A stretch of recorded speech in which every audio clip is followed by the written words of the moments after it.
Well, the lessons aren't about wealth or fame or working harder and harder. The clearest message that we get from this 75-year study is this: good relationships keep us happier and healthier, period. We've learned 3 big lessons about relationships. The first is that social connections are really good for us and that loneliness kills. It turns out that people who are more socially connected to family, to friends, to community are happier, they're physically healthier, and they live longer than people who are less well connected. And the experience of loneliness turns out to be toxic. People who are more isolated than they want to be from others find that they are less happy, their health declines earlier in midlife, their brain functioning declines sooner, and they live shorter lives than people who are not lonely. And the sad fact is that at any given time, more than 1 in 5 Americans will report that they're lonely. And we know that you can be lonely in a crowd and you can be lonely in a marriage. So the second big lesson that we learned is that it's not just the number of friends you have, and it's not whether or not you're in a committed relationship, but it's the quality of your close relationships that matters. It turns out that living in the midst of conflict is really bad for our health. High conflict marriages, for example, without much affection, turn out to be very bad for our health, perhaps worse than getting divorced. And living in the midst of good, warm relationships is protective. Once we had followed our men all the way into their 80s, we wanted to look back at them at midlife and to see if we could predict who was going to grow into a happy, healthy octogenarian and who wasn't. And when we gathered together everything we knew about them at age 50, it wasn't their middle-aged cholesterol levels that predicted how they were going to grow old.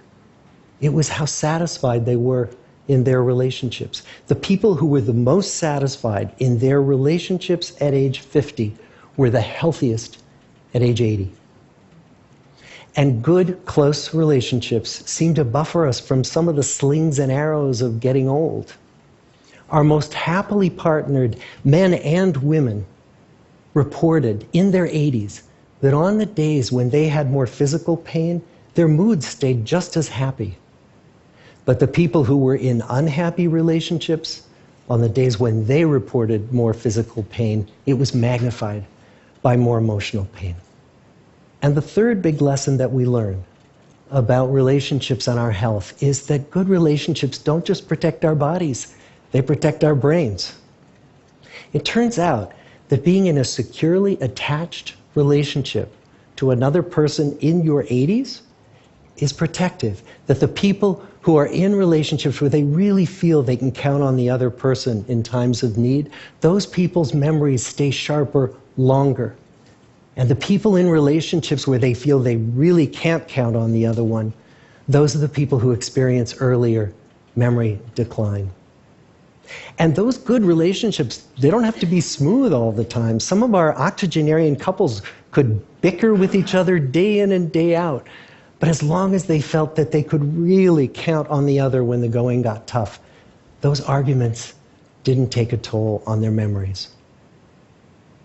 So, this message that good, close relationships are good for our health and well-being, this is wisdom that's as old as the hills.